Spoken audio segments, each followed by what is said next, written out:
This is ABC15 Mornings. Only here on ABC15 Mornings, it's an exclusive interview with President Donald Trump. What he said and a closer look at the facts this morning. We have promised to cut through the noise this election cycle, and that is exactly what we are doing. Back on the ballot and sure to be a critical and controversial issue, a proposal to raise taxes and boost funding for schools will be decided by voters here in Arizona. Then asking customers to conserve energy during this brutal heat wave. Are we in danger of possibly seeing some rolling blackouts? We'll talk about that as well as we get you going on this Thursday. But first, good morning to you. Thank you for waking up with ABC 15 Mornings. I'm Kaylee O'Kelly. Our next lady is social distancing from home. We have been talking about the heat, but have you seen the storms early this morning? We want to show you this lightning. This is Tempe just a couple of hours ago. Look at that. We've even seen some rain in some parts of the valley.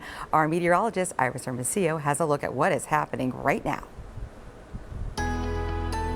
Oh man, I woke up extra early this morning to check radar just to see what was happening, and it was nice to see some thunderstorms across the valley, as long as of course they don't bring any damage. And so far we haven't had any reports of that, but we've got thunderstorms, and we had thunderstorms at Apache Junction and Chandler. Now as you look at Desert Doppler radar with me, it's certainly not as active as it was just a couple of hours ago. Those storms really kind of fizzling out after dropping around half an inch of rain in some spots. As I take you around radar, this area in particular from about Chandler down to the Gila River Indian Community had quite a few storms producing some heavy rain and lightning, but now all we're seeing are thick clouds, maybe some misting and sprinkles out there. We also had some storms develop in northeast Scottsdale, but those also fizzling. We've got a little bit of rain showing up just around the Beeline Highway, right where it intersects near the Loop 202 Red Mountain. So a few light showers there. Otherwise, quieter across the valley here at this point, with more storms developing also across Yavapai County. Now, we've got a chance for spotty storms here this morning, so be mindful of that as you head out on the road. You may get caught under a shower or thunderstorm. Again, at this point, not seeing anything widespread, but it's possible we'll see a few more thunderstorms. It's warm and it's muggy too. Then a high of 111 today with more storms possible later. We'll talk about that a little further in just minutes. Good morning, Megan.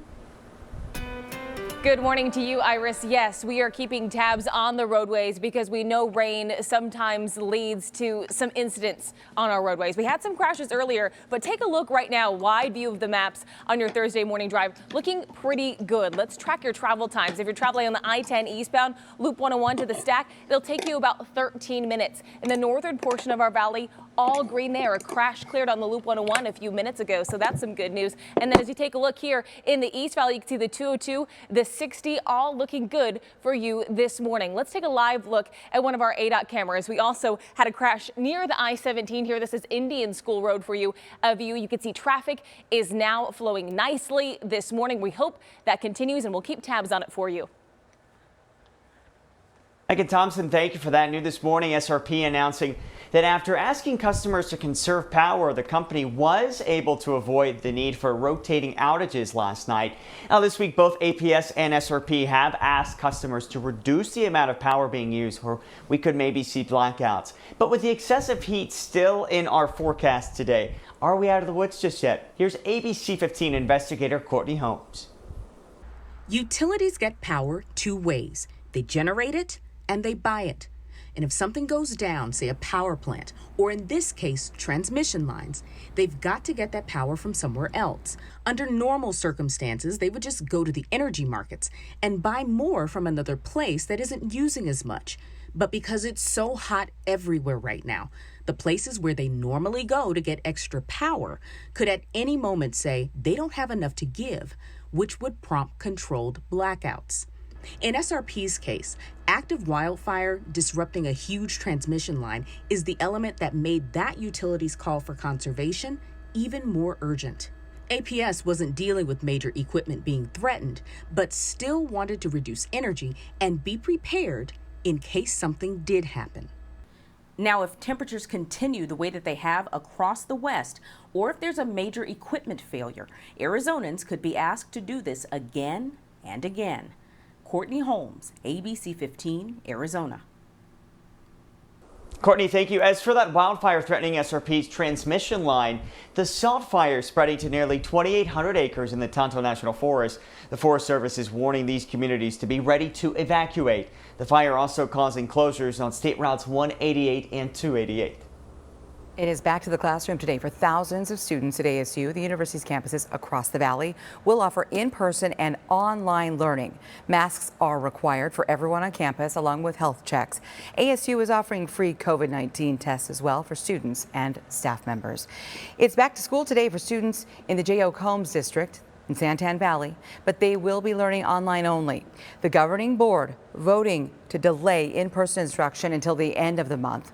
Schools there were originally going to reopen Monday, but the district canceled classes after more than 100 teachers and staff members called out. Officials will meet again next Thursday to see if they've met the benchmarks from health officials before formally deciding to resume in-person learning.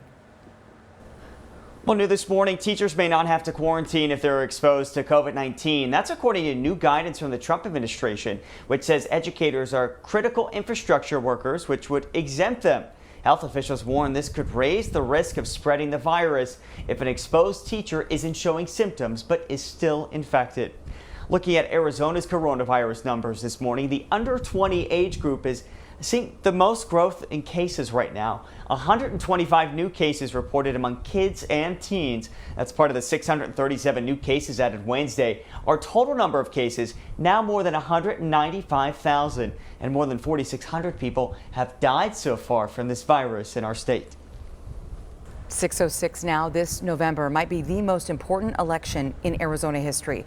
Besides a presidential race and arguably the most vital Senate race we've ever seen, there are the propositions. Voters will decide whether to legalize marijuana for recreational use, and now you will also vote on funding for public schools.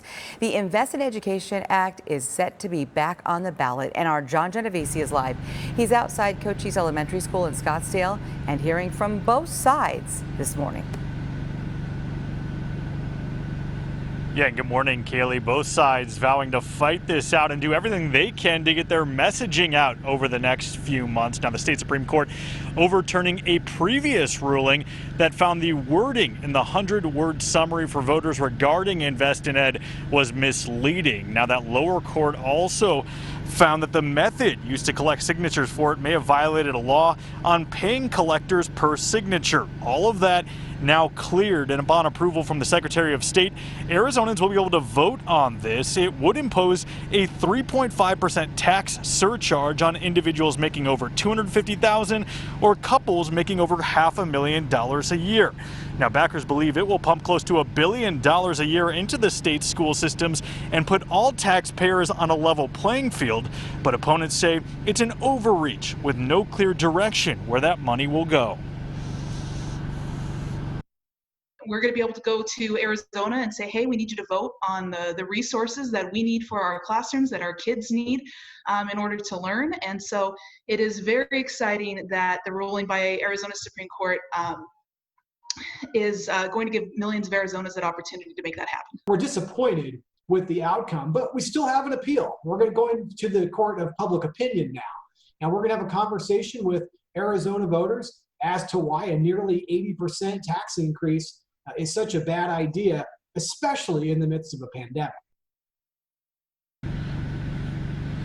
Yeah, and that ruling by the state Supreme Court, a unanimous one. Now, Invest in Ed did collect some 400,000 signatures to get those on the ballot. And again, the Secretary of State's office will need to review that before it happens. For now, reporting live, John Genovese, ABC15, Arizona. All right, John, thank you for that. It is 6:08 this morning. More financial help will be available for Arizona businesses. Starting at 10 a.m., the Arizona Rent and Mortgage Relief Grant Program will start accepting applications. Now, this is for businesses like gyms, bars, water parks, forced to remain closed longer because of Governor Ducey's executive order. For more details on how to apply for this grant money, just go to localfirstaz.com. Next on ABC 15 Mornings, when it comes to your home warranty, what classifies as an emergency? You've sent in your complaints, and our Joe Ducey is taking action.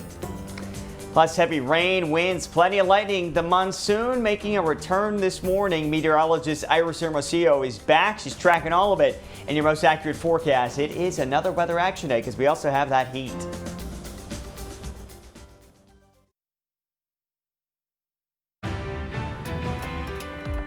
6:12, let's take a look at your top stories. Today, the United States will demand that all United Nations sanctions be imposed against Iran. The move comes after the UN Security Council rejected an effort by the U.S.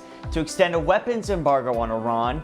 The so-called snapback could end the Iran nuclear deal President Trump withdrew from in 2018. New research is raising concerns about the way public health agencies are communicating information on COVID-19.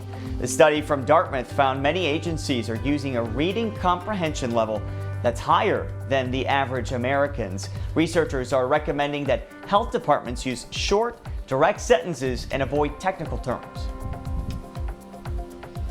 ABC 15 Desert Drive Time, sponsored by Accident Law Group. Good morning to you. I'm Megan Thompson, tracking that Thursday morning drive for you today. Now I want to show you a wide view of our maps. We could see mostly green conditions across the board if you're going to head out the door right now. As we look toward the northern portions of the valley, you can see the 101 is looking good. The 17 also great. Now that's good news because we did have crashes in those areas and they have now cleared and the flows have cleared up too. Here's some of the speeds you'll be traveling all across the valley on different freeways. The 60 about 72 miles per hour there. Most of the other portions of the valley staying in the 60s. Perfect speed for you here this morning. We also want to show you some of those drive times for you as well. And I'll move that forward to see I-10 eastbound Loop 101 to the mini stack 12 minutes. I-17 southbound Loop 101 to the stack 24 minutes. And the US 60 westbound from Loop 202 to the 10. It'll take you about 15 minutes. Iris Hermosillo has a check of that most accurate forecast for us this morning. Good morning, Iris. Hey, good morning, Megan. Well, we've been tracking storms around the valley and we've got the potential for more today and we could really use all the rain we can get. I want to show you this just in, our drought update across the state. It has gotten worse and that drought has expanded now to cover right around 90% of our state. Also, if you look closely near the Utah border, north of the Grand Canyon, we are now seeing at least 1% of our state that's under an extreme drought. So that's even a little bit worse than that severe and moderate drought. And unfortunately, we could continue to see this drought expand across our state and worsen in the coming weeks without much rainfall. Now, there is a chance for thunderstorms, though, again, today in our forecast. In fact, overnight, a loud start for folks in the Southeast Valley. This morning, as you look at Desert Doppler radar with me, though, as you see, we're not seeing much in terms of storms at this point. Those storms popped up. They brought some pockets of heavier rainfall, around a quarter to half an inch of rain in some parts of the valley from Chandler to Apache Junction. But outside of that, I'm not seeing much right now. We'll watch it through the morning. There is a chance we get a few more of these spotty pop-up showers and thunderstorms that could produce at least some brief heavy rainfall. I'll keep you posted if I start to see anything more develop in the Phoenix area. For now, just clouds and maybe a few sprinkles out there. An area that I am watching closely for thunderstorms and thunderstorms that are producing some heavier rain and a lot of lightning, this area east of the 89 north of Yarnell. You see some storms over that higher terrain. This is south of Prescott. Those storms aren't moving much, but they are producing some heavy rain and lightning. We also had another little pop-up south of Seligman, but that one also fizzling out. The rest of the state is pretty quiet right now, but if you step outside, and as you step outside today, you're going to notice there's more moisture in the air. And because moisture has increased, we've got storm chances back in play today, and a slightly better chance to see some storms here in the valley again this evening and tonight. But as we go through the morning, we'll keep that chance for a few pop-up showers and thunderstorms through the morning drive, then a lull through midday as storms get going over the higher terrain first this afternoon as we get some of that daytime heating. We're talking storms along the Mogollon Rim, including a 40% chance for spots like Flagstaff, storms in the White Mountains too, and then these storms will track towards the valley. And as you can see on Futurecast, there's a potential we're going to get some of these storms into the Phoenix area late this evening with storm chances continuing into tonight too. So as you see those storm chances by the hour, we've got that chance for storms this morning at a slight chance, then a lull through midday, and then those storm chances increase again this evening. Storms that develop this afternoon and evening will have the potential of being severe, and the biggest risk will again be damaging winds. There's a potential for blowing dust, small hail, especially over the higher terrain, and areas of heavier rainfall. Now, while storms are in the forecast, heat continues to be be an issue for us. An excessive heat warning remains in effect through this evening for all of those areas highlighted in the pink, including Phoenix. And it has been a warm morning so far, thanks to that blanket of clouds. Our temperature this morning only dropping to about 96 degrees. That will likely set a record for the warmest low temperature ever recorded on this state. Previously, the record was 90 degrees. So a very warm start to what's going to be another hot day, a high of 111 today. Then tomorrow, we finally catch a break from those 110 plus temperatures, 107 to 109 this weekend, with a slight chance for storms this weekend and then hotter next week. Okay, Iris, thank you for that. It is 17 minutes past the hour. The extreme heat bumps up chances for heat-related illness, and with a pandemic, another risk factor, and that is facial coverings. Our Mark Thompson joining us now from home, social distancing, and sharing ways here to make sure we remain safer. If we have to be outside, Mark, health experts are saying we need to be strategic. Yeah, absolutely, Kaylee. Good morning to you. And health officials, they admit that wearing a mask during this extreme summer heat, it can add some extra stress to the body, but they say the alternative of not wearing a mask, that could be deadly. In fact, professors at Johns Hopkins University School of Medicine say that, as you mentioned, you need to be strategic. If you have a respiratory condition, hypertension, diabetes, stay indoors as much as possible, especially when these temperatures are hitting above 110. Also, when going outside, think about what kind of mask that you're going to wear. A dark cotton mask, that's going to attract more sun and heat to your face. We spoke with a doctor who says that the basic surgical mask, like the one I was just showing you, is a really good option right now. The surgical masks are really nice, but they do trap a little bit of moisture and sometimes can start to get moist inside or wet inside. So for these, I really like them because you can, put them on, make sure you always wear it properly, form it around your nose, and even tent it up a little bit so there's a little bit more room for you there. And that was Dr. Janice Johnston, and she said when that mask gets wet, of course, it's less effective at keeping those harmful particles from you breathing those in. So the best thing is to have multiple options of masks. You have these disposable ones, also some that are reusable. Make sure that you wash those. Some people are wearing them for a long time without doing so, but have some options on hand to make sure that you can withstand this extreme summer heat, and if all possible, stay indoors as much as possible as well. Reporting live this morning, Mark Thompson, ABC 15 Arizona. Back to you. All right, Mark, thank you for that. More antiviral products and clothing are claiming to offer protection against COVID-19.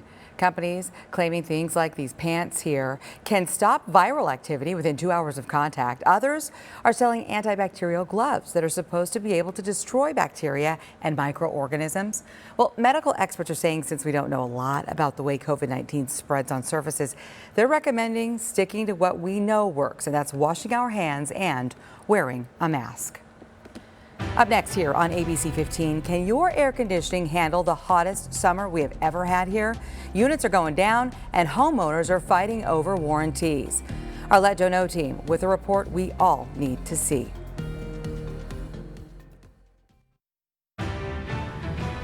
Welcome back. Just out this morning, the newest unemployment numbers showing 1.1 million Americans filed for jobless claims last week. That's an increase of about 135,000 from the week before. The number of people filing for unemployment had been going down for 2 weeks. Experts say that this suggests that employers are still cutting jobs as we continue to deal with the coronavirus pandemic.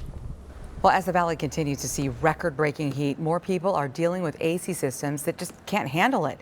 All new for you this morning, Let Joe Know's Joe Ducey is looking deeper at this growing list of complaints tied to home warranties that are supposed to take care of you in an emergency.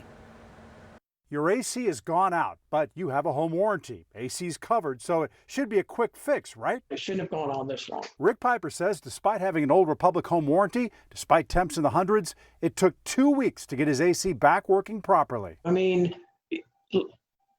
the work order said this is an emergency. But what is an emergency to a home warranty company? Recently, we received dozens of complaints about various home warranties.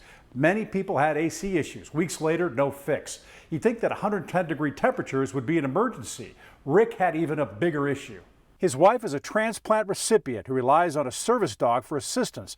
And with rising temps, the dog was distracted with just trying to stay cool. At least call me and say, hey, we got an emergency request. Please tell me what's going on. Rick says he even offered to pay out of pocket for expedited shipping, but was told it wasn't allowed. He says other than the contractor telling him the parts were delayed, Old Republic never contacted him, never seemed concerned why Rick filed his claim as an emergency. I mean, it was just a question that they kind of had to fill in a blank. Rick wants reimbursement for the $1,500 he spent on a portable AC unit and a hotel stay. Old Republic did not get back to us in time for our deadline. We did reach out to other home warranty companies and asked about their emergency policies. Let's go to abc15.com/letjoeknow for their responses. For the Rebound Arizona, I'm Joe Ducey. If you got a problem, let me know. All right, Joe, thank you so much. Up next at 6:30, getting your kids back to school safely. New this morning, a look at what's working and what is not when it comes to remote learning. Plus, your utility company asking you to turn up the thermostat to reduce the chances of a blackout. But the heat isn't going away anytime soon. Are you willing to sweat at home? We're live in just a few minutes talking to SRP.